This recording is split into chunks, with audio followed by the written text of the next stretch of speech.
नमस्कार, जोहार। चलिए जानते हैं झारखंड की ताजा खबरों को, लेकिन उससे पहले अगर आपने अभी तक इस चैनल को सब्सक्राइब नहीं किया तो सब्सक्राइब कर लें, जिससे कि आपको झारखंड की ताजा खबर रोजाना मिलती रहे।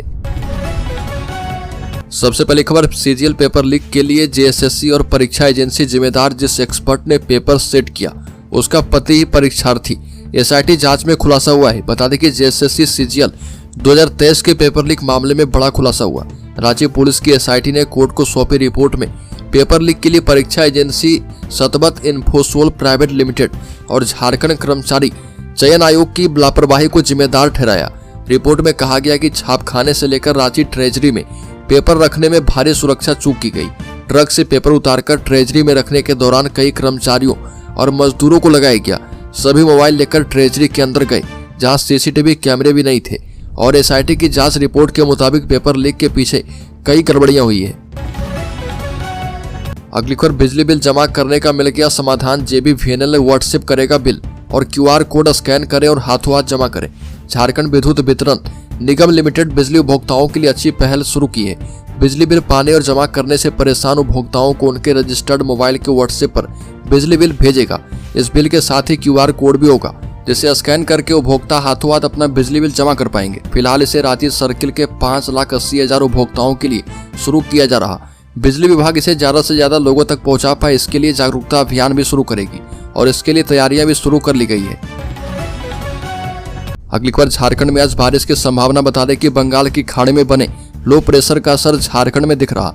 राज्य के दक्षिणी हिस्से के कई जिले में बादल छाए हुए हैं। इसका असर राजधानी और आसपास के जिले में भी दिख रहा और इस कारण न्यूनतम तापमान थोड़ा चढ़ गया है। कुहासे और बादल का मिला जुला असर देखने को मिल रहा।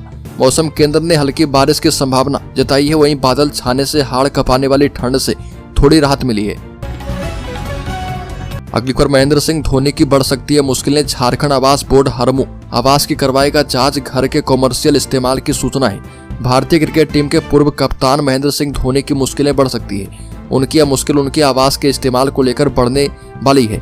राजधानी रांची में महेंद्र सिंह धोनी का हरमू स्थित आवास के कॉमर्शियल इस्तेमाल की सूचना झारखंड आवास बोर्ड को मिली है और हरमू में जिस जगह पर धोनी का ये मकान है वह जमीन झारखंड आवास बोर्ड ने उन्हें साल 2005 में आवंटित किया था। और इस संबंध में झारखंड आवास बोर्ड के अध्यक्ष संजय लाल पासवान ने कहा कि टीम इंडिया के पूर्व कप्तान महेंद्र सिंह धोनी की हरमू आवास की जांच की जाएगी।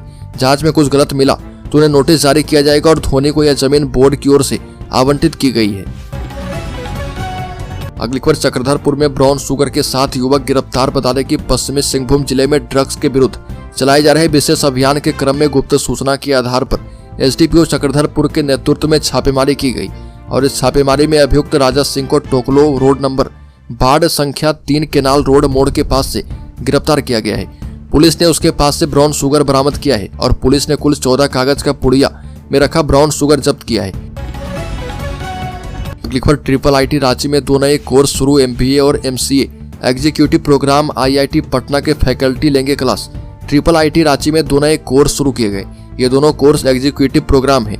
ये programme MBA in business analytics और मास्टर इन कंप्यूटर एप्लीकेशन है और इनमें एडमिशन इसी साल से मिलेगा। वहीं एग्जीक्यूटिव एमटेक में 3 नए स्पेशलाइजेशन विषयों को जोड़ा गया है। इसमें कामकाजी लोग नामांकन लेकर अपनी पढ़ाई जारी रख सकते हैं। इन विषयों में नामांकन के लिए आवेदन की प्रक्रिया शुरू हो चुकी है। ट्रिपल आईटी की वेबसाइट से ऑनलाइन माध्यम से आवेदन कर पाएंगे। ये कोर्स ट्रिपल आईटी रांची एवं आईआईटी पटना का ज्वाइंट पीजी प्रोग्राम है। अगली खबर, घंटे भर लड़ते रहे 2 हाथी, 1 एकड़ फसल बर्बाद किया। सरायकेला खरसावां जिले के निमटी प्रखंड क्षेत्र के बगड़ी में 2 जंगली हाथियों में करीब 1 घंटे तक लड़ाई होती रही और इस लड़ाई को देखने के लिए आसपास के ग्रामीणों की भीड़ जुट गई। हाथियों की इस लड़ाई के दौरान करीब 1 एकड़ में लगी फसल बर्बाद हो गई। बता दें कि काफी देर तक हाथियों के बीच लड़ाई जारी रही तो ग्रामीणों ने शोर मचाना शुरू किया। इसके बाद दोनों हाथी जंगल की ओर भाग गए। निमडी प्रखंड में जंगली हाथियों का झुंड विचरण कर रहा। अगली खबर, राज्य के पश्चिमी सिंहभूम जिले में बालू माफियाओं पर बड़ी कार्रवाई। 3 दिनों से एसडीओ लगातार कर रहे छापेमारी। अब तक अवैध बालू लदे 6 ट्रैक्टर जब्त किए गए। पश्चिमी सिंहभूम जिला प्रशासन की अवैध बालू के खनन और परिवहन के खिलाफ लगातार कार्रवाई जारी है। पुड़ैया हाट चक्रधरपुर की एसडीओ श्रुति राजलक्ष्मी ने चक्रधरपुर में छापेमारी कर 3 दिनों में अवैध बालू लदे 6 ट्रैक्टर को पकड़ा है और ये ट्रैक्टर गुदड़ी क्षेत्र के कारो नदी से अवैध रूप से बालू का उठाव कर रहे थे। इसके साथ ही एसडीओ ने शहर और ग्रामीण क्षेत्र में अवैध रूप से स्टॉक किए गए बालू को भी जब्त किया है। एसडीओ ने कहा कि अवैध बालू के खनन और परिवहन के खिलाफ लगातार कार्रवाई जारी रहेगी। अगली खबर, झारखंड में म्यूटेशन के 79,000 आवेदन पेंडिंग। मंत्री दीपक बिरुआ ने कहा कि म्यूटेशन के लिए रैयतों को परेशान नहीं करे राजस्व अधिकारी। राजस्व एवं भूमि सुधार मंत्री दीपक बिरुआ ने राजस्व अधिकारियों से कहा कि दाखिल खारिज के लिए वो रैयतों को परेशान नहीं करें, समय से म्यूटेशन का काम पूरा करें और जिस आवेदन में कमी है उसे रिजेक्ट करें। मंत्री प्रोजेक्ट भवन सभागार में विभाग की समीक्षा कर रहे थे और बैठक में सभी 24 जिले के अपर समाहर्ता शामिल थे। बैठक में मंत्री के सामने विभाग की ओर से म्यूटेशन के आंकड़े भी प्रस्तुत किए गए और बताया गया कि 18 दिसंबर तक राज्य भर में म्यूटेशन 79,260 आवेदन इसके लंबित हैं।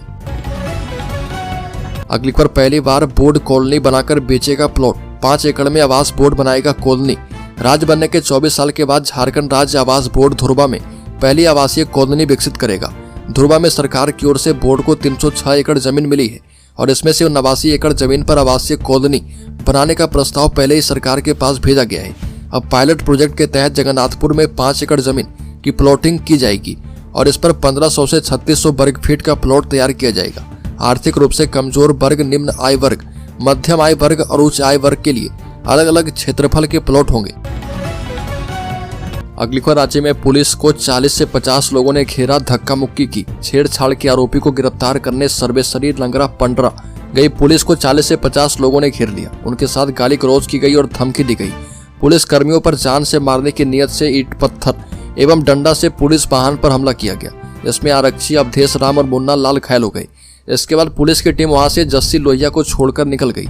इस मामले में दारोगा गिरिजा मोहन सिंह ने 15 ओपी में आरोपी जस्सी लोहिया और अज्ञात पर प्राथमिकी दर्ज कराई है। दर्ज प्राथमिकी में आरोप है कि 16 साल की छात्रा से छेड़छाड़ के मामले में जस्सी लोहिया के विरुद्ध प्राथमिकी दर्ज की गई है और इसी मामले में आरोपी जस्सी को गिरफ्तार करने के लिए पुलिस टीम पहुंची और 40 से 50 लोगों ने उन्हें घेर लिया।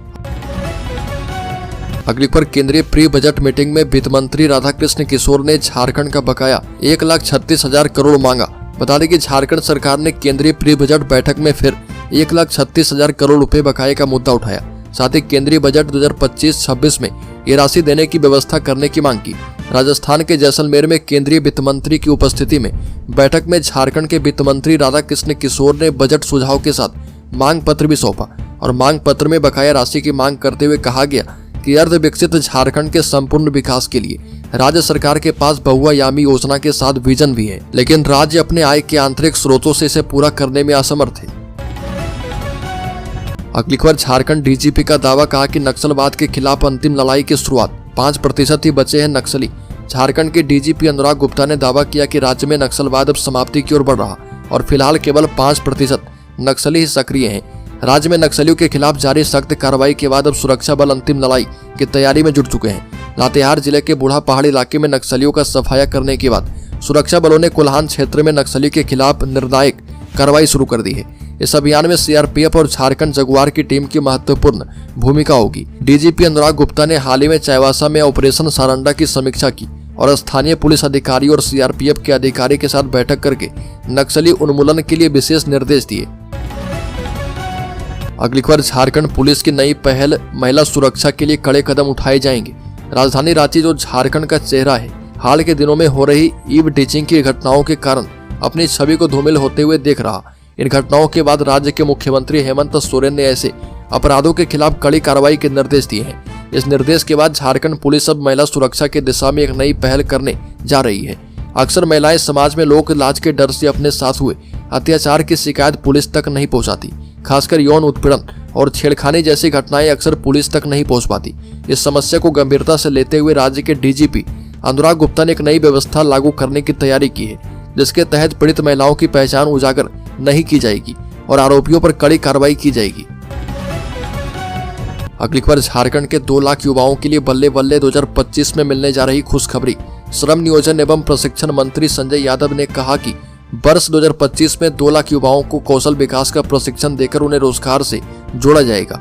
और मंत्री ने झारखंड कौशल विकास मिशन सोसाइटी द्वारा होटल रेडिसन ब्लू में आयोजित स्किल स्टेक होल्डर्स कनेक्ट के अवसर पर अपने संबोधन में बातें कही। उन्होंने कहा कि युवाओं का कौशल विकास सामाजिक जिम्मेदारी है। राज्य एवं देश में आर्थिक विकास एवं सामाजिक परिवर्तन को बढ़ावा देने में कौशल विकास की महत्वपूर्ण भूमिका होती है। अगली खबर, गैर झारखंडियों को चिन्हित कर रहे हैं फर्जी आंदोलनकारी। झारखंड आंदोलनकारी क्रांति मोर्चा के नेता प्रभाकर तिर्की ने कहा कि कुछ स्वार्थी तत्व आंदोलनकारी संगठन के नाम पर आंदोलनकारियों को गुमराह करके उनसे पैसे वसूली का कार्य कर रहे हैं। वैसे लोगों को भी झारखंड आंदोलनकारी के रूप में चिन्हित करने का कार्य कर रहे हैं जो कभी आंदोलनकारी नहीं थे। सच तो यह है कि आज भी आंदोलन में शामिल हजारों लोग आंदोलनकारी के रूप में राज्य सरकार के जरिए चिन्हित नहीं हो पाए और यह भी सूचना मिल रही कि झारखंड आंदोलनकारी संघर्ष मोर्चा के नाम पर कुछ लोग सक्रिय हैं और आंदोलनकारियों से अवैध रूप से एक मुश्त राशि की उगाही कर रहे हैं। अगली खबर, राज्य में बनेगा खादी मॉल। बता दें कि केंद्रीय सूक्ष्म लघु और मध्यम उद्यम मंत्री जीतन राम मांझी ने कहा कि उनकी इच्छा है कि झारखंड की राजधानी रांची में एक खादी मॉल बनाई जाए। खादी और ग्रामोद्योग के राज्य कार्यालय को इस बाबत प्रस्ताव भेजने की बात कही। मंत्री ने राज्य कार्यालय खादी और ग्रामोद्योग योजना आयोग रांची द्वारा झारखंड में संचालित की जा रही खादी विकास योजना एवं ग्रामोद्योग विकास योजना की प्रगति की समीक्षा की। मंत्री ने योजनाओं को ज्यादा से ज्यादा लाभुकों पर केंद्रित करने का निर्देश दिया। साथ ही खादी एवं ग्रामोद्योग उत्पादन एवं बिक्री को और भी गति देने की बात कही। अगली खबर, 26 से मैया योजना के लाभुकों का शुरू होगा भौतिक सत्यापन। गांव-गांव जाएंगे पंचायत सचिव। 26 दिसंबर से मैया योजना के लाभुकों का भौतिक सत्यापन शुरू होगा और ग्रामीण क्षेत्र में पंचायत सचिव एवं जनसेवक गांव-गांव जाकर चौपाल लगाएंगे और लाभुकों का सत्यापन करेंगे, जबकि शहरी क्षेत्र में राजस्व कर्मचारी वार्डों में मैया योजना के लाभुकों का सत्यापन करेंगे। विकास भवन में सामाजिक सुरक्षा कोषांग की सहायक निदेशिका सरिता भारती ने मुख्यमंत्री मैया सम्मान योजना से संबंधित बैठक की और इस बैठक में पंचायत सचिव, जनसेवक एवं राजस्व कर्मचारी शामिल हुए हैं। बैठक में सहायक निदेशक सरिता भारती ने कहा कि मुख्यमंत्री मैया सम्मान योजना के लाभुकों के चयन में कई तरह की त्रुटियों की शिकायतें आ रही है और विभागीय गाइडलाइन के मुताबिक मैया सम्मान योजना के लाभुकों का भौतिक सत्यापन करना जरूरी है। अगली खबर, झारखंड के शेयर होल्डर्स इन्वेस्टर्स के लिए बड़ी खबर। इस हफ्ते सोना चांदी में रही बड़ी गिरावट। इस हफ्ते सोने चांदी के दामों में बड़ी गिरावट देखने को मिली है। India Boolean and jewellers association की वेबसाइट के मुताबिक पिछले शनिवार यानी 14 दिसंबर को सोना 76,922 रुपए पर था, जो कि अब 21 दिसंबर को 75,377 रुपए प्रति 10 ग्राम पर आ चुका है। यानी इस हफ्ते इसकी कीमत 1,545 रुपए गिरी है। चांदी पिछले शनिवार को 89,976 रुपए पर थी, जो कि अब 85,133 रुपए प्रति किलोग्राम पर आ गई है। इस तरह इस हफ्ते इसकी कीमत 4,843 रुपए घटी है।